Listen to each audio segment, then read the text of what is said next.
मेरी तरफ से सबको नमस्कार, सत श्री अकाल एंड गुड इवनिंग्स।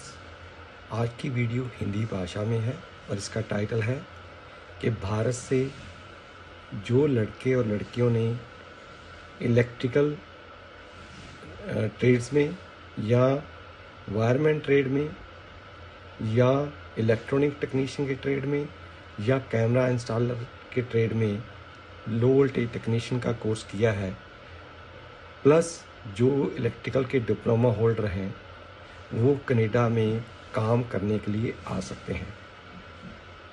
जैसे आप जानते ही हो कि कनाडा में हज़ारों इलेक्ट्रिशियनों की सख्त ज़रूरत है, क्योंकि घरों के निर्माण के अंदर उनका बहुत उचित योगदान रहता है और इसके लिए कम से कम 1 साल का आपके पास प्रैक्टिकल एक्सपीरियंस होना चाहिए आपकी लास्ट क्वालिफिकेशन एक्वायर करने के बाद।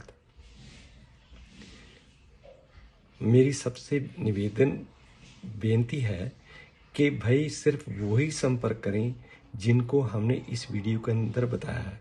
बहुत सारे लोग, कोई डीजल मैकेनिक की ITI करके इलेक्ट्रिशियन का काम कर रहा है, कोई प्लम्बर की कर रहा है, उनको वीज़ा नहीं दिया जा सकता, क्योंकि कनाडा के अंदर जो इलेक्ट्रिशियन ट्रेड है ये इटसेल्फ एक रेगुलेटेड ट्रेड है। जब कनाडा में आप आओगे तो पहले आपको ट्रेनिंग या अप्रेंटिस रखा जा सकता है। निर्धारित घंटे काम करने के बाद आपको यहाँ रेड सील का एग्ज़ाम देना पड़ेगा। इस रेड सील के एग्ज़ाम के अलावा आपको जनरल इंग्लिश के मॉड्यूल के अंदर 5 बैंड लेने होंगे। पुलिस क्लियरेंस आपका सही होना चाहिए, कोई क्रिमिनल एक्टिविटी नहीं हो सकती है। पासपोर्ट होना चाहिए, आपकी लास्ट 10+2 एकेडमिक क्वालिफिकेशन मिनिमम चाहिए। इंग्लिश में बातचीत करने की आपको सिखलाई होनी चाहिए। आपके पास ड्राइविंग लाइसेंस होना चाहिए और आपका मेडिकली आपको फिट होना चाहिए और आपको जो कनाडा की सरकार के कानून मुताबिक निर्धारित फंड आपके बैंक में होने चाहिए, ताकि आपका जो पहले 3 महीने का कनाडा का खर्चा है वो आप पूरा कर सकें। यहाँ मैं आपको साफ बात बता देता हूँ, ये जो सिर्फ जॉब ओपनिंग है, काम करने के लिए है, कनाडा में पक्के होने के लिए नहीं है।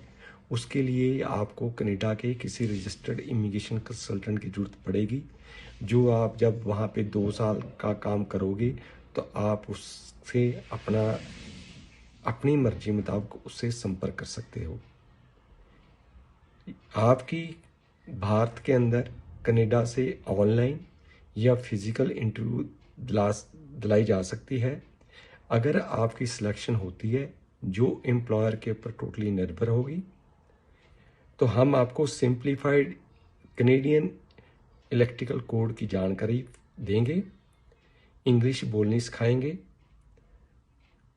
कंप्यूटर की उचित आपको वहाँ पे जानकारी दी जाएगी, ताकि जब आप कनाडा पहुँचोगे तो आपको किसी तरह की कोई कठिनाई का सामना ना करना पड़े। इसके अलावा आपको 1 साल का मिनिमम प्रैक्टिकल एक्सपीरियंस होना चाहिए और उसका प्रूफ चाहिए, क्योंकि जब आपका हमने वीज़ा लगवाते हैं तो उसके अंदर प्रूफ देना पड़ता है। ये बात ध्यान में की जाए, कनाडा एक कोल्ड कंट्री है या सर्दी बहुत पड़ती है, आप वो सर्दी सहन कर सकने के काबिल होने चाहिए। आपका कभी भी पहले कनाडा का वीज़ा रद्द नहीं होना चाहिए, चाहे आपने स्टडी वीज़े के लिए अप्लाई किया था, चाहे आप काम करने के लिए अप्लाई किया था। और अमेरिका का भी वीज़ा रिजेक्ट नहीं हुआ होना चाहिए। यदि ये परिस्थिति है तो उसके लिए सिस्टम अलग से है। आपको और कोई जानकारी चाहिए, उपरोक्त दिए गए पटियाला के नंबरों के ऊपर आप संपर्क कर सकते हो। डिटेल में जानकारी आपको अवेलेबल रहेगी, पर सिर्फ ओनली डे टाइम, रात को आप काइंडली डिस्टर्ब करने की कोशिश मत कीजिए। और कोई जानकारी चाहिए, you are most welcome. Stay connected with us. Thank you very much.